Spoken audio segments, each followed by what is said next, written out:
Good afternoon, ladies and gentlemen, and welcome to another episode of the Daily Friend Wrap. I'm your host, Nicholas Lorimer, today joined by Terence Corrigan. Let's get into the news of today. And ANC Women's League, or ANC veteran Naledi Pandor, was giving a speech recently at a tribute to a former president of the ANC Women's League. And Naledi Pandor made some quite sharp comments about the direction that the ANC was heading in. She said, "We've lost our glory. Let's not pretend about it. The people are looking at us with disdain, with horror and shame." She said she knew of the corruption. Speaking of the deceased, she knew of the corruption that had dragged the revolutionary morality of our leader down. She was aware of the failures at local government and of the inadequate capacity to serve, which is prevalent in our public service. She knew well about the decline of her beloved African National Congress, not just in election results, but in the ability to stay true to its role as a leader of society and the values of serving the people. Now, one wonders whether she will also receive some sort of disciplinary action from the Thuli House, as other senior ANC members have also gotten recently for making similar comments.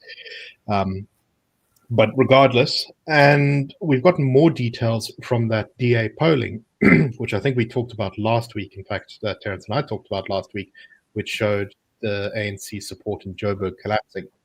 While City Press has gotten more details about it, and over the weekend they reported exactly those details.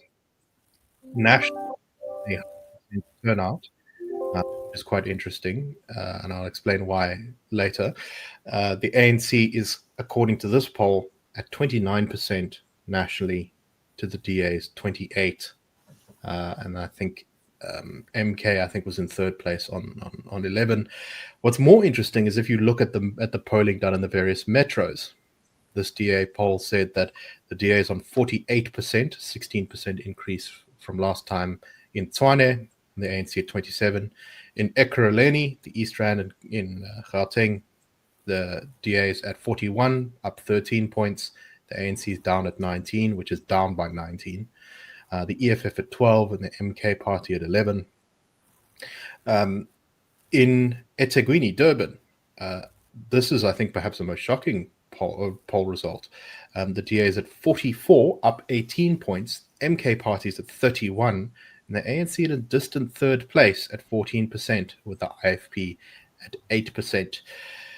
In Cape Town, this DA poll said that they're on 61%, the ANC is on 19%, and the Patriotic Alliance on 9%, almost doubling their vote share, but still being quite far behind everyone else.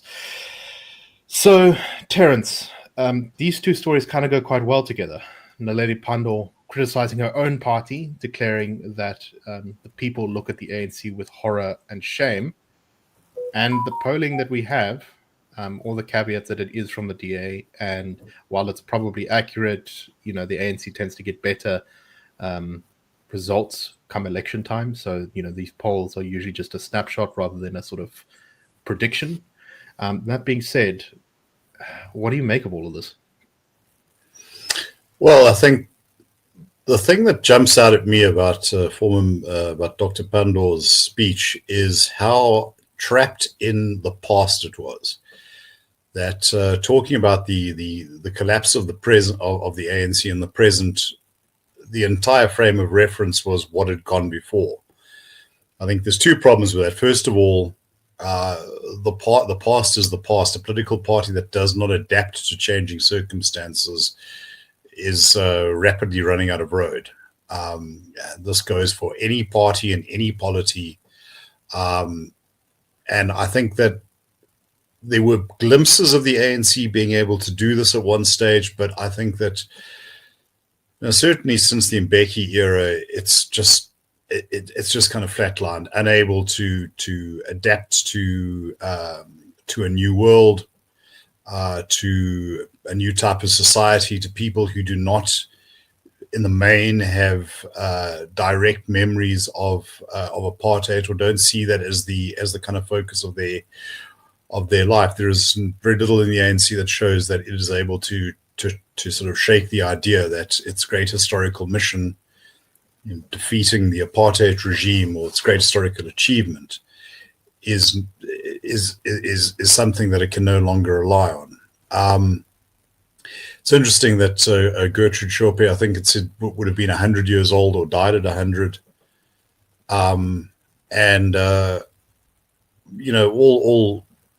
All credit to her. She lived a remarkable life, but she belonged to a previous generation. Unfortunately, much of the collapse, I would say, owes to the fact that it simply couldn't shake that tradition. Here's the most obvious thing. You've talked about this with me before.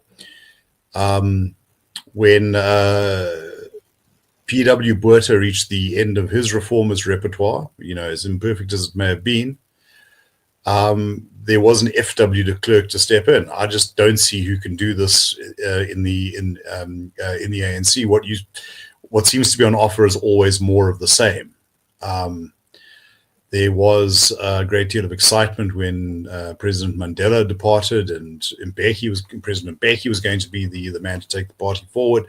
That didn't work out so well. Well, Jacob Zuma will take the ANC once again back to its roots.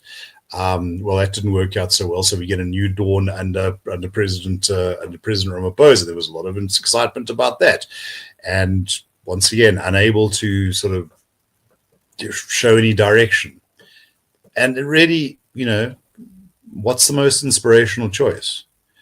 Replay of Zuma with Paul Mashatile, or Patrice Motsepe, who isn't even really a politician. That seems to be the height of the offering. You're counting out Fikile Mbalula so early. Well, no, okay, but Fikile Mbalula, all right, fine. Look, the point is there's a dreadful familiarity with what is on offer. There's no new generation stepping in. Maybe that's just as well because what seems to come out of these out of the new generations is more frighteningly scary than what was in the old, which is a concern. Young people in Vietnam don't obsess about the American war in the 1960s. They say things like joint venture.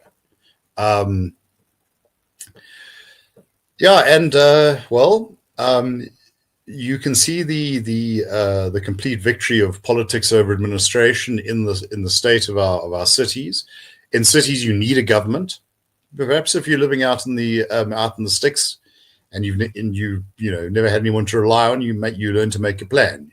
You can't do that when millions of people are bound together. And I'll say this with all due respect and reverence for the libertarians who watch us. For a city, you need some sort of esprit de corps, some sort of administrative capacity. Well, the state of Johannesburg speaks very, very strongly in the other direction.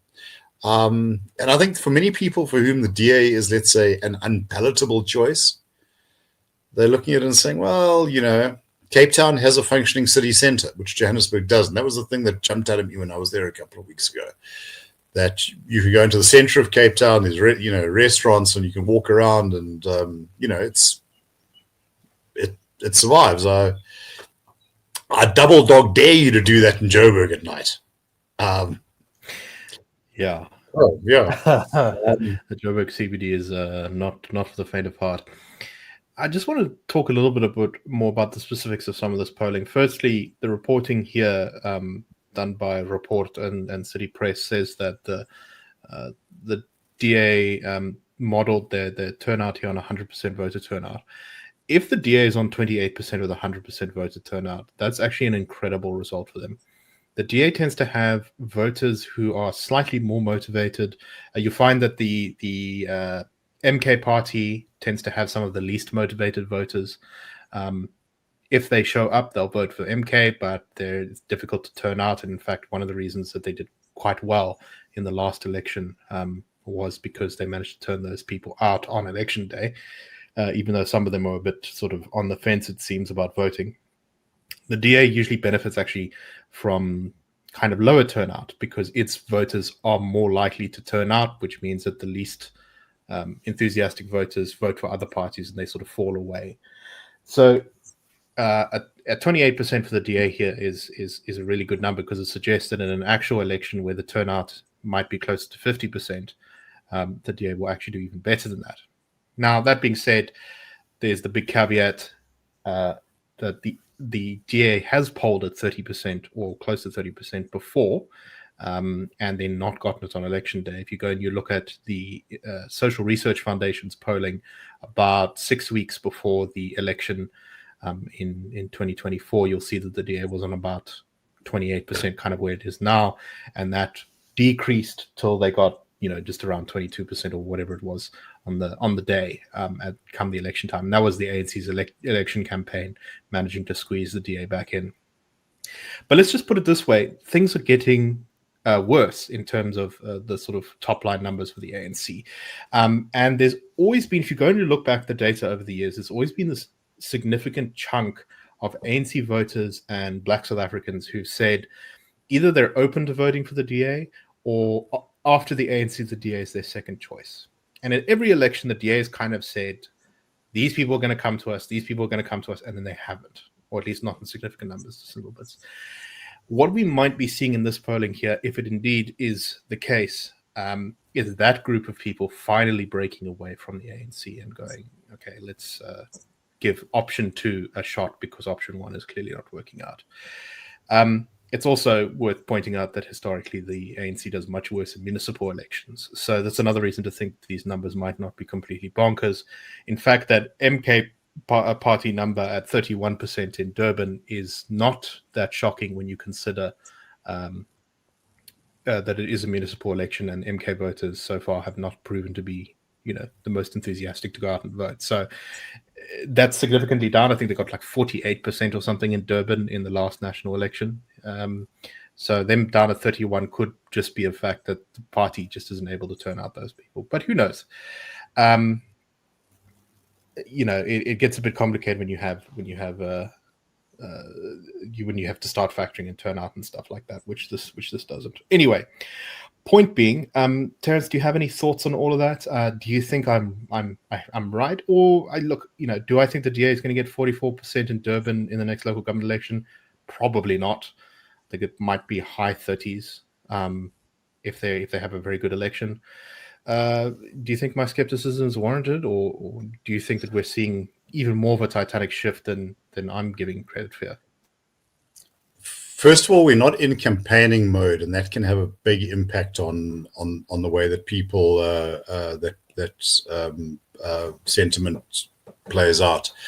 My sense of it is that the ANC is traditionally disappointed between elections, but as elections arise, they create a vibe. They were very good at this. The cavalcades through their voting strongholds get people excited. Those who might have been considering defecting feel that the community is excited. They don't want to be left out, so they jump on the train, and we give the ANC another chance. Still a lot of resonance. So I think there will be elements of this.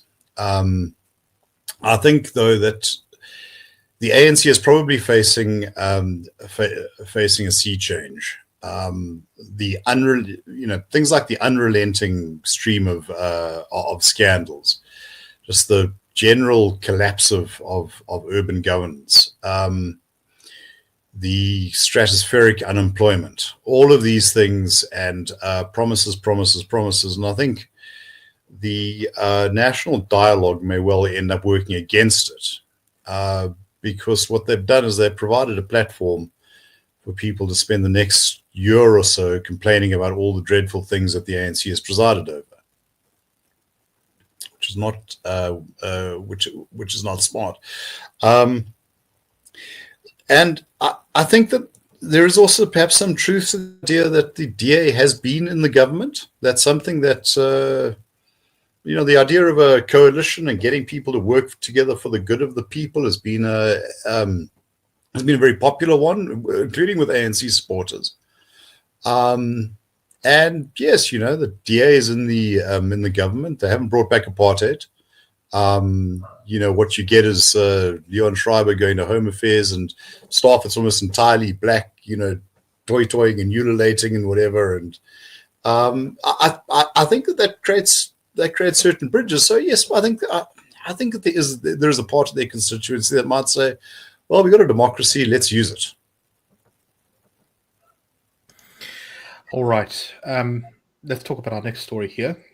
And this is some reporting which suggests that from the Sunday Times, which suggests that South Africa's police are shockingly under-resourced. Now, this is not news, I think, to any of us who've interacted with the cops, but this is truly the sort of scope of the problem is quite something to see in this reporting. They asked policemen from different units from different provinces across the country in the Sunday Times what exactly the problems with equipment were. The police budget is just over 120 billion rand in the financial year of 2025-2026. Apparently 80% of that is allocated for salaries. And once you get through the filter of corrupt processes and misspending and all that sort of stuff, what you get on the ground are some of these horror stories. And I'll read from the story here. This is from an anti-gang unit member in the Western Cape. We've been made promises about resources, but they were all empty. We have about 5 working vehicles on the road. That is for 30 members who must share them. We don't have enough pistols. There's a good chance you'll be involved in a shooting. If that happens, you must hand in your firearm, but while that pistol is with ballistics, there are no temporary weapons available, so you're effectively unarmed. And this is in one of the most dangerous units in SAPS. I know of at least 5 members who don't have bulletproof jackets. Imagine you're an anti-gang unit officer and you don't have a pistol or a bulletproof. We have asked many times for replacements, but management say they just don't have stock. In the Eastern Cape, a search and rescue police unit says, officer says, the police need to get someone to build canopies and kennels for the dogs on the vehicles. This took 7 months. SAPS kept denying the request. As soon as you ask for something expensive, you know it will be denied. Most of the stuff on our vehicles is sponsored by local businesses. These boats have been patched and patched again. There are almost more patches than boat, but there are no chances of new ones. This officer said that car tires are a problem. They've seen their colleagues stealing tires from broken down and boarded vehicles because police management were not coming through with new tires. This is just so that they can work in Limpopo. The police there say that they sometimes have to use unmarked buckies. One officer said, we can't afford to catch Limpopo crooks in other provinces. Our travel budget will be depleted early in the financial year. We get told we have less than last year. This happens every year. On top of that, we're spending hundreds of rands of our own money every month to make official calls. A detective with a stock theft unit in Limpopo said, how can you work without vehicles? Our district incorporates more than 30 police stations. Some are more than 300 kilometers away. We have 1 vehicle in working condition. Police union Pop Crew spokesperson says that the equipment shortages are not confined to a few isolated units. It cuts across almost every sphere of policing, from specialized anti-crime task teams to rural and border policing units. Terence, is it any wonder that morale is low in the cops? No, absolutely not. And I've been hearing this for well over a decade.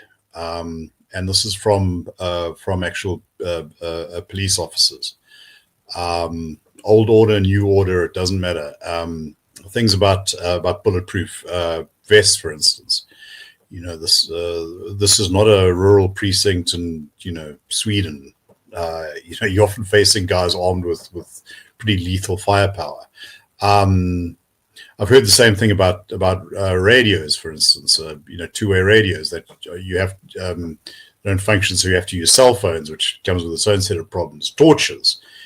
Going into an informal settlement, chasing someone at night, you end up having to use the torch on your on the same cell phone that you have to use to try and contact your officers. It's dreadful. It's shocking. I think it also creates a and on the stock theft thing. I've actually written about this. Helicopters, quad bikes. Being able to when stock is recovered, it's almost impossible to transport because that also you need like large trailers and things like that. And it's it's dreadful. Now you're putting all this money into salaries, which is kind of where what's going to be the first call on your money. But the equipment is necessary to do the kind of policing that often has to be done. But it also works against things like bringing technology in.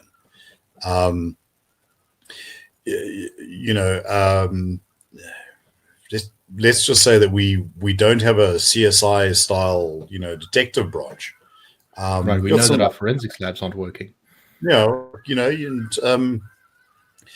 So obviously what's going to happen? People who feel they've just had enough of this, who want to make a difference, can just say, I'll make a difference for myself, and I'll go, guard a sheikh in Qatar or whatever, and or I'll go and work for one of the banks chasing fraudulent transactions, which pay me like 10 times what I'm making now. Or, as we've also seen, some of these guys decamp overseas and pop up in foreign police forces. But yeah, and I think we are given, I think, in South Africa to pointing a lot of fingers at the state apparatus, and while I think there is plenty to criticize now in our police force, these guys do a very dangerous job. And there's any number of examples where people have put themselves on the line. And I've said this about the military. So the same thing about the police. Do not expect guys to go and get shot at, and don't supply them with the equipment they need to do it properly. Yeah, 100%. And of course, once again, here we see, I think the problem is ultimately, while I'm sure the police definitely could do with more funding overall, the problem is very much connected to the fact that you have this entire sort of political patronage network siphoning off funds, exaggerating costs, inflating the things that should be spent. So, instead of having a contract that fixes 6 vehicles, you have a contract that only fixes 3. And that means that the money that is being given by the taxpayer to the cops is just not actually reaching the cops. Instead, it's reaching pockets of various cronies in the system. And until you break down that system. Yeah. Look, I was told an interesting story a couple of years ago by a police officer working in one of the large stations about the contract for feeding guys in the holding cells, and he says that he knows what they pay per meal, and he says, let me say that you may be getting sort of 2 or 3% of that actually appearing in the form of food. So actually, these guys should eat very well, given what they paid. But 2 slices of brown bread and like some instant cereal is not what that should buy. Yes. No, a bad state of affairs, and one that can only be solved by political consequences, I'm afraid. Let's go on to our last story, and this is sort of a neat little bow of how the ANC, I think, has found itself in this position. This is a story from Ground Up. A number of villages near the Kruger National Park have been waiting for many, many years for water infrastructure to be installed. Now, some of these villages had some communal taps, kind of when the new government came in 94, but they never, there were promises to build more infrastructure. And in 2007, R1 billion was going to be allocated to build new water infrastructure to these villages, and they were going to, get potable water. It's now 2025. 2007 was when the project was launched. No water systems yet. The municipality says we think will be done by 2027. The Auditor General says that while the municipality blames the poor performance of the engineer on the project, who they have dismissed, the Auditor General says no, actually, they only applied for the license to get the water from the river in 2014, so it took 7 years to do that, and that there has been a lack of proper planning and coordination. The the local people in the village. The poorer people there have to collect water themselves. You have old people who are having to scoop water out of the local river next to cattle. The people in the village who have more money have had to spend upwards of 40,000 rand to build their own pipe systems connecting water from the nearby mountains into their homes directly. And you have old people who sometimes are spending their pension money on buying water. The municipality promises to provide them with water trucks to make sure that they have drinkable water, but these often don't arrive.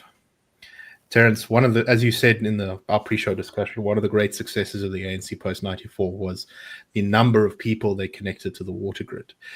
But there comes a point, it seems, when the gas in that tank sort of ran out, the petrol ran out in that tank, and those projects have now been languishing in decay, and these people are just kind of being left behind. What do you make of the story?